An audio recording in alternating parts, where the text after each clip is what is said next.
Deportiva es una institución muy conocida por todos los cubanos, pero hay en sus jardines una creación plástica que quizás no les sea tan familiar como el resto del complejo. De ella estaremos conversando hoy, entre cuentos y leyendas, si te animas a seguirme en esta travesía a través del tiempo.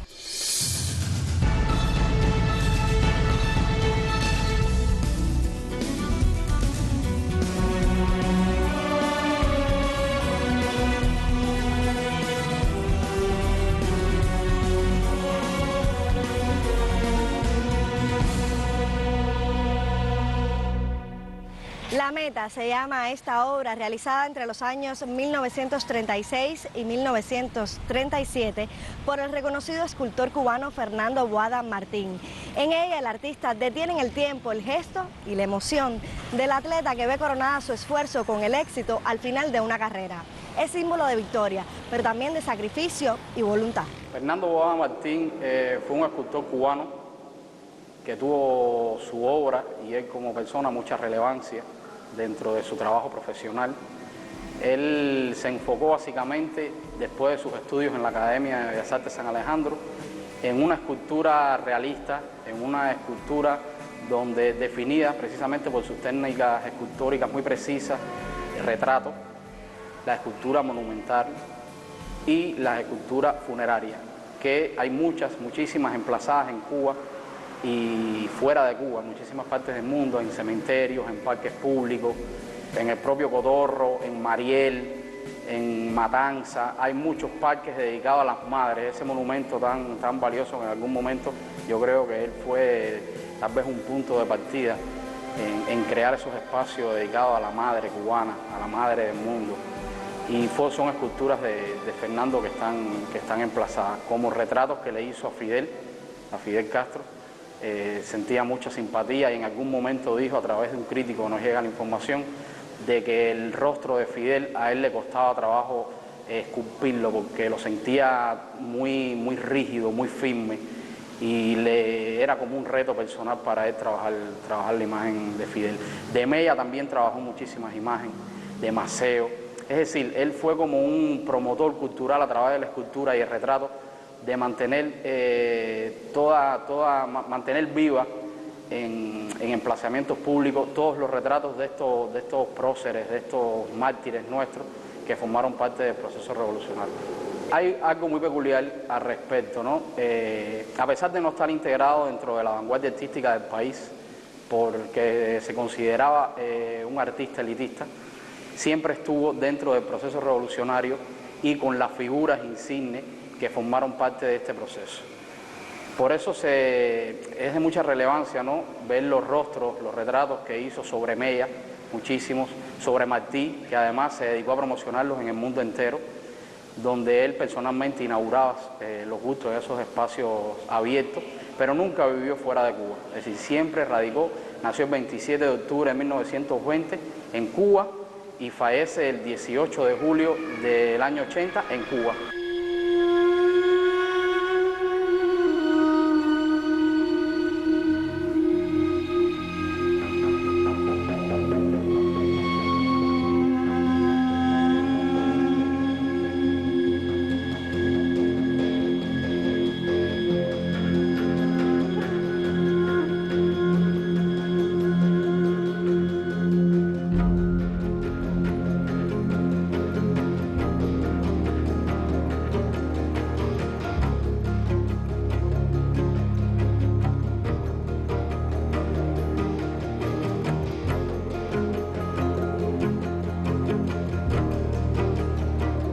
Durante más de 50 años existieron muchas interrogantes en torno a esta escultura, ya que el artista nunca reveló la identidad de la modelo.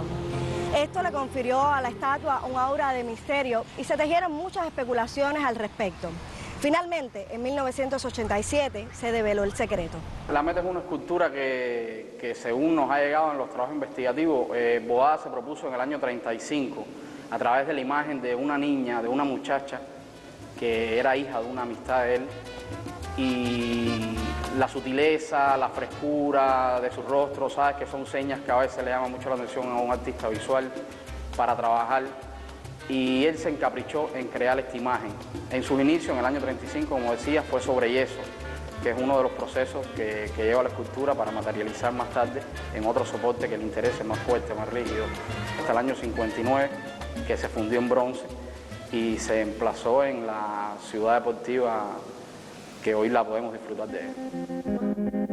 Edna Ambrosio Cusa es el nombre de la joven que le sirvió de modelo a Fernando Boada Martín para realizar la escultura. Y teniendo en cuenta el acuerdo realizado con el padre de la muchacha, comprometiéndose a no divulgar la identidad de su hija, el artista incluyó entre los rasgos de su obra algunos de su propia esposa. En el año 1987, la hija de Edna dio a conocer el hecho, el cual fue publicado en el periódico Juventud Rebelde. Otro dato curioso relacionado con la meta es que durante su traslado hacia este lugar se le rompieron los brazos y el escultor tuvo que remodelarlos, pero no tomó como inspiración en esa oportunidad los brazos de Edna. La modelo de los brazos por aquel accidente fue Alejandrina Herrera. Podía haber sido el cuerpo magnífico. Era una atleta que lanzaba el disco, artemiseña, negra. Había llegado a La Habana para su familia mejorar sus condiciones de vida y quiso ser atleta, pero comenzó jugando baloncesto, después esgrima, y se lo dijeron descarnadamente, pero era la verdad. Con ese color tuyo no quieran a la gente aquí ni para cuidar la salud. Entonces se desvió hacia el disco y con el disco comenzó a lograr grandes cosas. Ya en 1950, Alejandrina Herrera gana su medalla de plata en los centroamericanos, con todas las vicisitudes del arte, y gana la medalla de plata en Guatemala 1950, son los centroamericanos y el Caribe. Entonces hace la marca para ir a los primeros panamericanos, que serían Argentina 1951, Buenos Aires. Cuando ve que no la llaman, ella protesta, como es natural, y le dice: mira, es que tú tienes dos colores muy feos, negra y rojo. Porque Alejandrina fue discriminada en esa etapa por 5 razones: por negra, por pobre, por campesina y origen campesino, era Artemisa, como dije, por mujer y porque era militante de la Juventud Socialista. Pero bien, ella siguió compitiendo y en el año 54 se corona campeona centroamericana y del Caribe en Ciudad de México.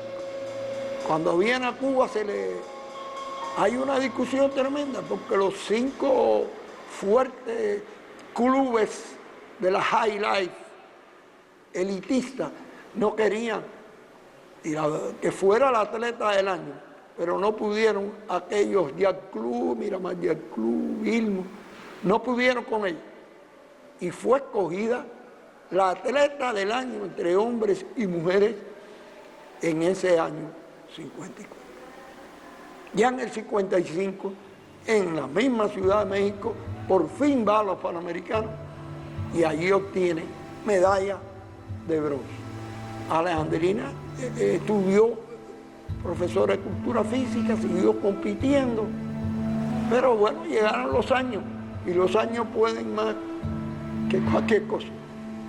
Llegó su retiro y en 1987 falleció después de haber sido profesora de educación física y entrenadora, sobre todo de jóvenes prospectos.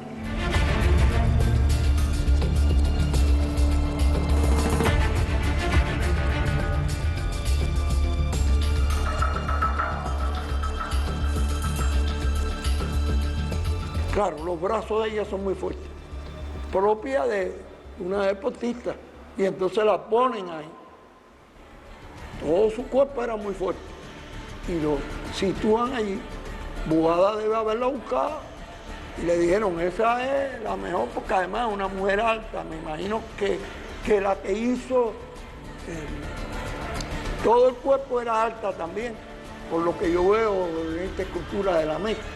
Y entonces le agregaron los brazos de ella, fuertes brazos, de una lanzada.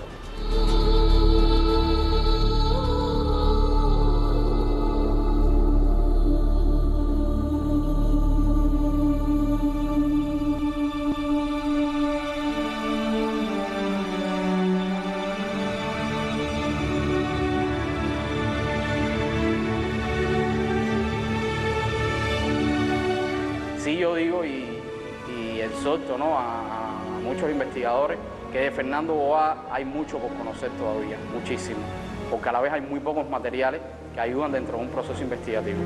Y sí sería importante estudiar un poco más la persona de Boada como creador, tanto como su desempeño dentro de las artes y las obras que produjo.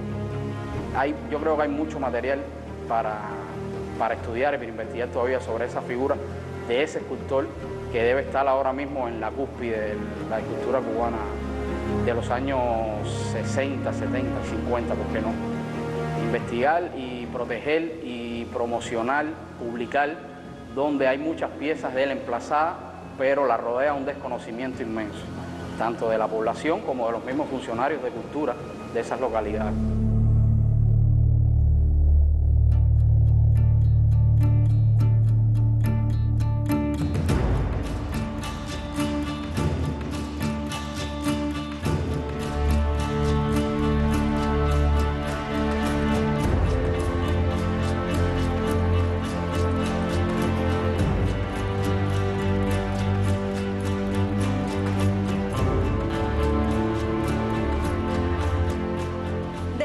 Hoy todos sus secretos, la Meta abre sus brazos a todo el movimiento deportivo cubano y lo acompaña en su empeño de romper nuevos y mayores límites.